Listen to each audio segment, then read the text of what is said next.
warahmatullahi wabarakatuh.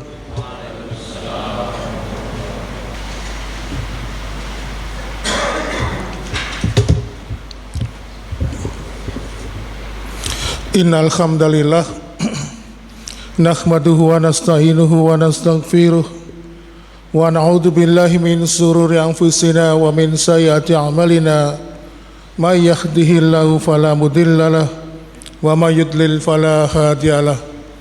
Asyhadu an la ilaha illallah wahdahu la syarikalah wa asyhadu anna Muhammadan abduhu wa rasuluhu alladzi la nabiyya ba'da. Allahumma salli wa sallim wa barik ala Muhammadin wa ala alihi wa ashabihi wa man tabi'ahum bi ihsanin ila yaumiddin. Fa ya ibadallah, usikum wa nafsi bitaqwallah faqad fazal muttaqun. Qala ta'ala fi kitabil karim, a'udzu billahi samii'il alim minas syaitonir rajim. Ya ayyuhalladzina amanu taqullaha haqqa tuqatih wa la tamutunna illa wa antum muslimun. Alhamdulillah, senantiasa kita bersyukur kepada Allah Subhanahu wa taala yang memberikan kenikmatan kepada kita sehingga pada kesempatan di siang hari ini Allah menuntun langkah kaki kita menuju ke tempat yang mulia ini untuk melaksanakan kewajiban yang dibebankan kepada kita, yaitu salat Jumat secara berjamaah. Mudah-mudahan kelak Allah memberikan balasan berupa ridho atas setiap ketaatan yang kita tunaikan pada kesempatan dalam kehidupan dunia ini. Oleh karena itu, ma'asyiral muslimin, mengikuti teladan para nabi dan para sahabat, maka tidak ada harga yang pantas untuk membalas semua kenikmatan dari Allah kecuali dengan senantiasa meningkatkan iman dan takwa kepada Allah Subhanahu wa taala. Marilah kita merujukkan takwa itu dengan melaksanakan segala perintah-perintah Allah dan Rasul-Nya dan menjauhi apa-apa yang telah dilarang oleh Allah dan Rasul-Nya. Ma'asyiral muslimin wa zumratal mu'minin rahimakumullah. Kalau kita berbicara tentang kehidupan di dunia ini, maka tentu kita paham bahwa kehidupan itu bergandengan mesra dengan kematian. Sebagaimana ketika kita ini sering melakukan pertemuan dan kita juga sering mengalami perpisahan. Sebagaimana pula ketika dulu kita pernah mengalami kesulitan, ternyata di balik itu ada kemudahan. Sebagaimana ketika kita ini pernah merasakan gembira dan bahagia, tetapi di satu sisi kita pun juga merasakan kesedihan. Inilah ma'asyiral muslimin fitrah kehidupan kita dalam kehidupan dunia, bahwasannya kehidupan dunia ini pasti ada batas, yaitu ajal yang dinamakan dengan kematian. Dan tentunya yang kita pikirkan adalah hidup ini bukan saja sebagai hidup yang enak, tetapi kita juga harus mempunyai rencana bagaimana mati juga dengan enak. Karena kebanyakan manusia ini melupakan bahwasannya dirinya pasti akan mati. Mereka lebih banyak mengorientasikan hidupnya bagaimana mendapatkan kehidupan yang enak, tetapi lupa bahwasannya mereka merencanakan bagaimana akhir kehidupan atau kematian yang enak bagi dirinya. Oleh karena itu, ma'asyiral muslimin wa zumratal mu'minin rahimakumullah, salah satu sunnah yang ada dalam agama kita yang mungkin tidak pernah terbersit dalam pikiran kita, bahwasannya mengingat tentang kematian, membicarakan tentang kematian itu adalah salah satu hal yang sering dilakukan oleh generasi terdahulu. Kadang-kadang manusia itu orientasinya, tujuan hidupnya hanya untuk masalah dunia, tetapi dengan generasi terdahulu, para nabi dan para sahabat, mereka senantiasa mengingat tentang kematian. Oleh karena itu, ma'asyiral muslimin, salah satu ciri seseorang itu dinamakan bertakwa. Tidak hanya dia membicarakan masalah hidup di dunia ini, tetapi orang yang bertakwa, kata Rasulullah, dikatakan sebagai orang yang cerdas, yaitu mereka yang senantiasa mengingat mati. Oleh karena itu, ma'asyiral muslimin, sebagai teladan kita mari lihat bagaimana Rasulullah SAW sebagai sosok pribadi yang tidak tabu atau tidak pernah memandang permasalahan kematian itu untuk tabu dibahas. tetapi beliau sering membahas tentang kematian. Sebagaimana salah satu dialog yang pernah dilakukan bersama istri beliau, in mittu ghasaltimi wa in muti ghasaltuki. Wahai Aisyah, kalau nanti aku mati, maka aku ingin kau yang memandikan aku. Sebaliknya kalau engkau nanti yang mati, maka aku yang akan memandikan dirimu.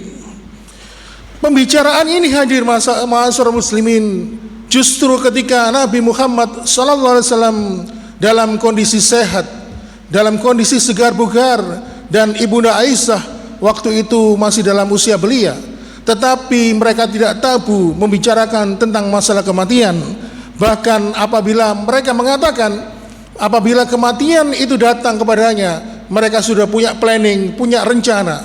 Siapakah yang memandikan aku kalau engkau dan aku salah satunya, kata Rasulullah. Oleh karena itu, ma'asyiral muslimin wa zumratal mu'minin rahimakumullah, hal ini pun juga pernah dilakukan oleh Ummu Darda bersama istrinya. Ummu Darda ini mempunyai istri yang cantik, rupawan, yang mempunyai tingkat kesolehan yang tinggi, yang biasa disapa dengan Ummu Darda. Abu Darda dan Ummu Darda ini adalah sepasang suami istri yang saling mencintai. Suatu ketika Abu Darda ini berpesan kepada istrinya, wahai istriku, nanti kalau aku sudah mati, kamu jangan nikah lagi ya, supaya kelak di surga kamu bisa bersamaku lagi. Dan ternyata ma'asyiral muslimin, setelah wafatnya Abu Darda, Ummu Darda pun mewujudkan keinginan suaminya, sehingga akhirnya setelah suaminya meninggal dunia, Ummu Darda pun menjaga statusnya menjanda hingga akhir hayatnya. Dan ma'asyiral muslimin, karena Ummu Darda ini mempunyai pesona baik dari kesolehan maupun paras wajahnya yang begitu menawan, banyak sekali tawaran-tawaran pinangan untuk dia. Salah satunya dari salah seorang yang tidak patut apabila dia lamarannya ditolak. Siapakah dia? Dia adalah Muawiyah bin Abi Sufyan. Suatu ketika Muawiyah datang kepada Ummu Darda untuk meminangnya, untuk melamarnya. Tetapi ketika Ummu Darda ini memegang teguh permintaan pesan dari suaminya, maka dengan lembut, dengan sopan dia mengatakan kepada Muawiyah bin Abi Sufyan, mohon maaf yang sebesar-besarnya, aku tidak bisa menerima pinanganmu. Tentunya sebagai laki-laki, Muawiyah pun bertanya, apa ada yang kurang dari diriku ini sehingga engkau menolak pinanganku? Lalu dengan sederhana sekali Ummu Darda pun mengatakan, sesungguhnya aku sangat mencintai suamiku dan aku ingin bersama suamiku nanti kelak di tempat yang Allah ridhoi di dalam kehidupan akhirat, yaitu surga. Ma'asyiral muslimin, perlu diketahui bahwa seorang istri nanti akan dibersamakan oleh Allah dengan suaminya, dengan suami terakhirnya.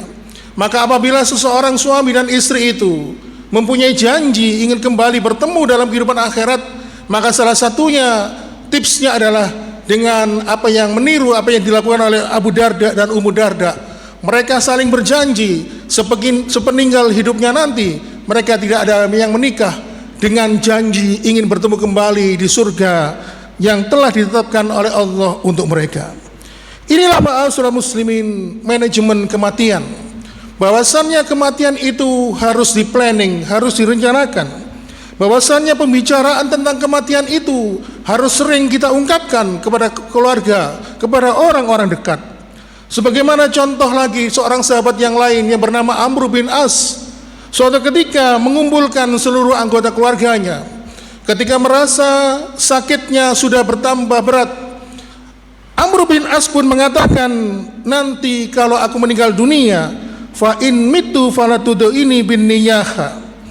Kalau aku nanti mati, kata Amr bin As, tolong jangan ada yang niyaha, jangan ada yang meratapi aku, jangan ada yang menangis sekencang-kencangnya untuk menangisi aku, jangan ada yang membakar api untukku ketika aku nanti meninggal dunia, dan kuburkanlah aku dan tanamlah aku dengan tanah yang kalian gali. Lalu Amr bin As pun melanjutkan, Dan janganlah kalian tinggalkan aku ketika aku baru saja dimasukkan ke dalam liang lahat. Tunggulah sebentar, jangan lekas pergi, sebatas seorang menyembelih onta hingga membagikan dagingnya, sekitar 30 atau 1 jam, 30 menit atau 1 jam. Amr bin As mengatakan, tunggulah aku, karena pada saat itu aku sedang ditanya oleh 2 malaikat di alam barzah, di alam kubur, yaitu malaikat Munkar dan Nakir. Berdoalah untukku agar aku diberikan keteguhan hati oleh Allah Subhanahu wa taala dalam menjawab pertanyaan malaikat Munkar dan Nakir. Inilah ma'asyiral muslimin, seorang sahabat mengikuti teladan Rasulullah sallallahu alaihi wasallam membicarakan tentang kematian. Dia berwasiat kepada keluarganya tentang bagaimana dia mati, bagaimana dia meninggalkan dunia ini. Jangan pernah meratap, jangan pernah niyaha. Oleh karena itu ma'asyiral muslimin, sesungguhnya bagi ruh kita ini tidak ada batasan waktu, tetapi jasad kita ini terbentur oleh dimensi ruang dan waktu. Dan apabila itu sudah menyampai batas ujungnya, maka jasad itu pasti akan bertemu dengan kematian, dapat bertemu dengan ajalnya.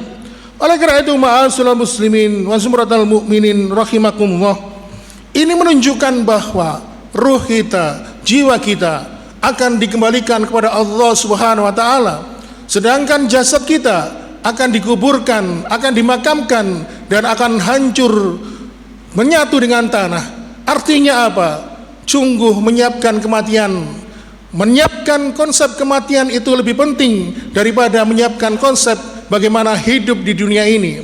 Memikirkan kematian yang enak itu jauh lebih penting dari memikirkan atau merencanakan bagaimana hidup yang enak dalam kehidupan dunia ini. Oleh karena itu ma'asyiral muslimin, sehingga akhirnya sahabat Ali bin Abi Thalib pun berkata, orang yang bertakwa itu bukan sekedar banyak salatnya, orang yang bertakwa itu bukan sekedar banyak sedekahnya, tapi salah satu ciri orang yang bertakwa adalah yang merencanakan akhiratnya lebih detail daripada urusan dunianya. Dan ternyata ma'asyiral muslimin, urusan manajemen kematian ini termasuk salah satu sunnah yang telah dituntunkan, dicontohkan oleh baginda Nabi Muhammad sallallahu alaihi wasallam. Sedangkan kita dalam hal ini justru menganggap hal itu tabu. Ketika kita berpesan kepada keluarga kita bahwasannya tentang akhir kehidupan kita bagaimana akhirnya, justru di antara mereka, jangan ngomong gitu.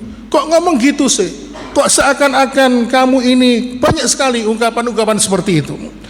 Oleh karena itu ma'asyiral muslimin wa zumratal mu'minin rahimakumullah, kembali kepada sahabat Amr bin As tadi yang berpesan kepada keluarganya agar jangan niyaha, agar jangan meratapi.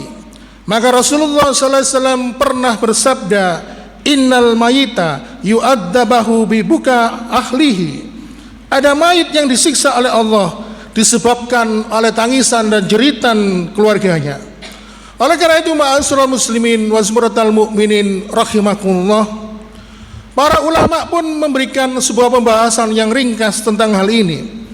Kapan mayit itu mendapatkan azab, mendapatkan tambahan siksa disebabkan tangisan keluarganya? Maka sesungguhnya ada beberapa pendapat. Yang pertama, kalau si mayit itu sebelum meninggal dunia sudah berpesan kepada keluarganya agar dirinya jika nanti mati, maka keluarganya diminta untuk menangis sejadi-jadinya meratapi kepergiannya, dengan kesan agar dia merasa hidupnya dalam kehidupan dunia begitu dicintai oleh orang-orang dekatnya. Maka apabila ini terjadi, maka si mayit akan mendapatkan siksa. Kemudian yang kedua, kondisi yang kedua, apabila si mayit ini mendapatkan siksa di dalam kuburnya, yaitu ketika istrinya, anak-anaknya atau keluarga yang lainnya, kaum kerabatnya, mereka meratapi kepergian si mayit, meratapi meninggalnya si mayit, sampai mengatakan, oh ayahku yang selama ini menjadi penopang keluargaku, apabila engkau pergi, siapakah yang akan menggantikan engkau mencukupi kebutuhan kami? Ada istrinya mengatakan, oh suamiku, belahan jiwa hatiku, apabila engkau pergi, siapakah yang akan menjadi teman hidupku? Inilah ma'asyiral muslimin, Ketika kondisi yang kedua ini banyak keluarga yang meratapi, maka si mayit akan mendapatkan siksa. Kenapa? Karena dia belum pernah mengajarkan konsep tauhid, bahwasannya meratap niyaha adalah hal yang dilarang oleh Allah Subhanahu wa taala. Tetapi apabila si mayit dalam kehidupan dunia sudah berpesan kepada keluarganya seperti Amr bin As tadi, apabila aku meninggal dunia, jangan pernah sekalipun di antara kalian menangisi aku, meratapi kepergianku. Lalu kemudian si keluarga malah meratapi, menangisi, maka si mayit tidak akan pernah mendapatkan siksa karena dia sudah pernah melakukan edukasi pendidikan tauhid kepada keluarganya. Ma'asyiral muslimin wa sumratal mu'minin rahimakumullah. Kenapa di sini saya mengatakan mengajarkan konsep niyaha, jangan meratap, adalah pendidikan tauhid? Karena ma'asyiral muslimin, meratap atau niyaha adalah salah satunya dimasukkan dalam perbuatan dosa besar, dan hal ini masuk dalam kategori perbuatan dosa besar dikarenakan niyaha atau meratap keluarga yang sudah pergi meninggalkan kita karena menggugat takdir dan ketetapan Allah Subhanahu wa taala. Bukankah diri kita semuanya adalah milik Allah, bahkan jiwa kita pun milik Allah? Ketika ada hambanya yang menggugat ketentuan dan takdir ketetapannya, Allah begitu murka. Ketika ada yang mengatakan, oh suamiku, belahan jiwa hatiku, kalau engkau pergi, siapa yang akan menjadi pelindungku? Bukankah Allah adalah pelindung kita, hamba manusia?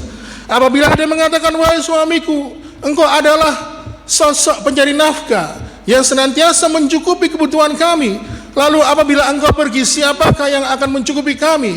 Bukankah Allah adalah maha pemberi rizki yang memberikan kecukupan kepada hamba-hambanya?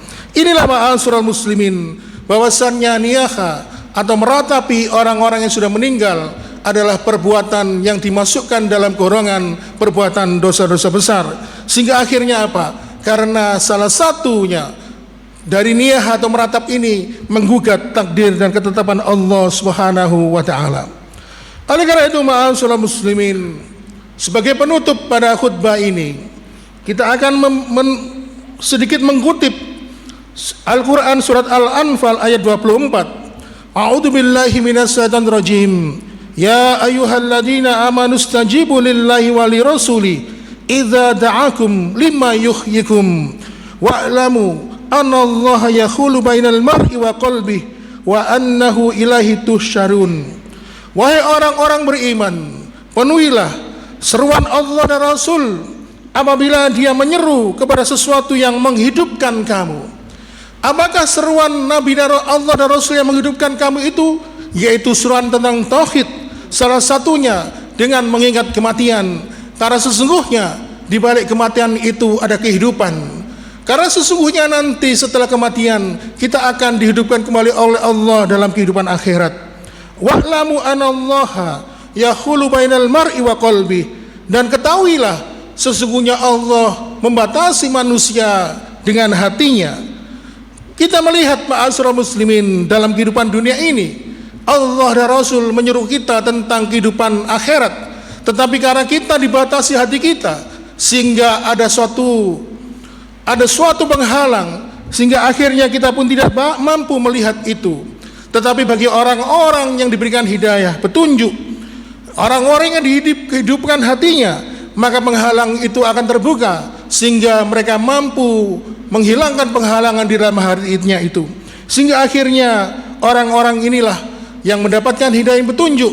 Mereka senantiasa menyambut seruan dari Allah dan Rasulnya. Aqulu qouli hada wastaghfiru wa lakum innahu wal ghafurur rahim.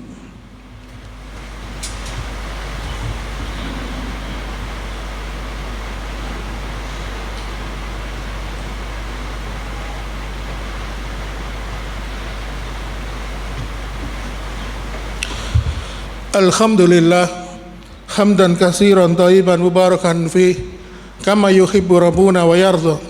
Asyhadu an la ilaha illallah wahdahu la syarika lah wa asyhadu anna Muhammadan abduhu wa rasuluhu allazi la nabiyya ba'da. Allahumma salli wa sallim wa barik ala Muhammadin wa ala alihi wa ashabihi wa man tabi'ahum bi ihsan ila yaumiddin.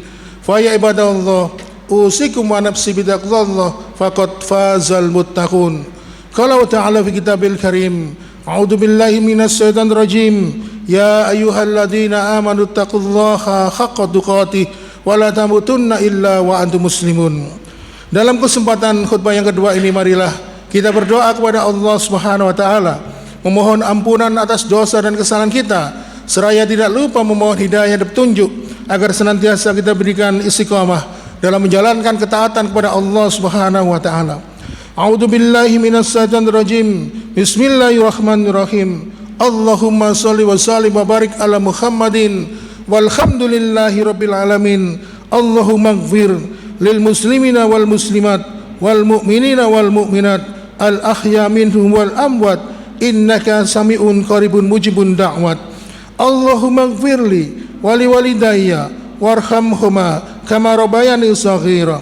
Rabbana zalamna anfusana wa illam taghfir lana la tarhamna lanakunanna minal khasirin. Rabbana la tu'akhidna inna sanakhta'na. Rabbana wa la tahmil 'alaina isran kama hamaltahu 'alal ladzina min qablina. Rabbana wa la tuhammilna ma la taqata lana bih wa'fu 'anna waghfir lana warhamna anta maulana fansurna 'alal qaumil kafirin. Rabbana hab lana min azwajina wa dhurriyyatina qurrata a'yun waj'alna lil muttaqina imaman. Rabbana hab lana min azwajina wa dzurriyyatina qurrata a'yun waj'al lil muttaqina imaman. Rabbana hab lana min azwajina wa dzurriyyatina qurrata a'yun waj'al lil muttaqina imaman. Rabbana atina fid dunya hasanah wa fil akhirati hasanah wa qina adzabannar. Subhana rabbika rabbil izzati amma yasifun wa salamun alal mursalin walhamdulillahi rabbil alamin. Ibadallah, innallaha ya'muru bil ardi wal ihsan wa ita'i dzil qurba wa yanha 'anil fahsya'i wal munkari wal baghi la'allakum tadhakkarun wa la dzikrullahu akbar.